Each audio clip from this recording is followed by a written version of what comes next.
हो, इसके टूल्स भी हम सीख रहे हैं, जिसमें चैतन्य कनोरिया भैया जी नागपुर से अभी उनके 4 सेशन हो चुके हैं। और इसमें हम ये भी देखते हैं कि कैसे न्याय कब होगा, जब हमारा संवाद होगा। तो संवाद के लिए पहले प्रत्यक्ष हम गुंडरदेही जाते थे, अभी फोन के माध्यम से, और जूम ऐप हमारे पास है तो उसमें गोष्ठियों के माध्यम से ही हम करते हैं। और जैसा कि मैंने पूर्व में भी बताया लास्ट में कि उत्सव पारा के गठन के समय ही नर नारी समानता का मुख्य आधार था कि कैसे हम व्यक्तिवादिता, समुदायवादिता, अभाव मुक्तता और शिकायत मुक्तता पर काम कर पाए, अमीर गरीबी में संतुलन कर पाए। तो नर नारी में समानता को लेकर देखें तो यहाँ पर कुछ छोटे छोटे से प्रयास हमने किए हैं। जैसे अभी जो 21 एकड़ जमीन, जिसमें 18.5 एकड़ की रजिस्ट्री हो गई है और लॉकडाउन के कारण 3 एकड़ की अभी पेंडिंग में है, तो इसमें नक्शा खसरा निकालने से लेकर रजिस्ट्री कराना, प्रमाणीकरण कराना, ऋण पुस्तिका बनवाने तक में महिलाओं की सक्रिय भूमिका है। साथ ही बैंक खाता महिलाओं के नाम से खुला, प्रबंधक, उप प्रबंधक, कोषाध्यक्ष महिलाएं ही है,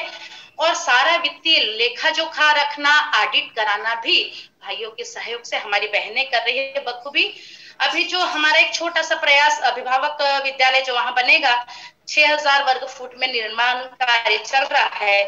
तो उसका लेआउट, नक्शा बनाना, लेआउट बनाना और निर्माण सामग्रियों को ऑर्डर करना तथा प्रतिदिन जो वहां काम हो रहा है उसका अपडेट लेने तक में हमारी बहनें सक्रिय भूमिका निभा रही है। और सभी आयामों में जो समितियां बनी हुई है सदस्य के रूप में, तो उसमें हम देखें तो अभी रजिस्ट्री 77% महिलाओं के नाम हुई है, शिक्षा संस्कार में 83%, स्वास्थ्य संयम में 50%, उत्पादन कार्य में 50%, विनिमय कोष में 66%, न्याय सुरक्षा में 66%, और देश भर के हमने 100 से अधिक मार्गदर्शक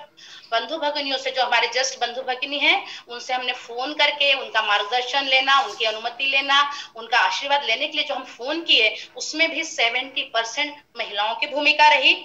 और इसी तरह यदि हम देखें कि योग्यता विकास के बिहार में 60% बहनों की भागीदारी रही, परिवार गोष्ठी और समाज गोष्ठी में संचालन और अभिव्यक्ति में 55% बहनों की भागीदारी होती है, शैक्षिक शोध गोष्ठी जो हमारी प्रतिदिन होती है 75% बहनें इसमें भागीदारी करती है, संचालन और प्रस्तुति करती है। तो इस तरह से सार रूप में देखा जाए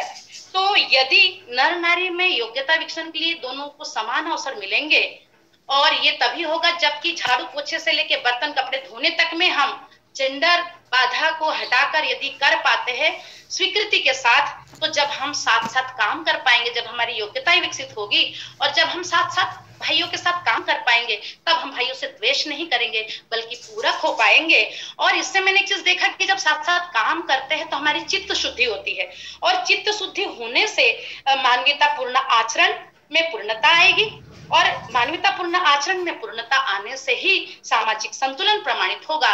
और ये जो स्तुति का जो प्रयास है नर नारी में समानता, मुझे ऐसा लगता है इसका मुख्य उद्देश्य शायद यही है कि कैसे सामाजिक संतुलन हो पाए। आप सभी ने मुझे अवसर दिया, और तो पूरी स्तुति समिति, आपकी जो वंदना दीदी जी, सुनीता दीदी जी, शालू दीदी जी और सुनीता जैन दीदी जी और पूरी बहनें जिन्होंने ध्यान से सुना और ये सारा ऑर्गेनाइज किया, आप सबको बहुत बहुत धन्यवाद, सबके प्रति कृतज्ञता। नमस्ते।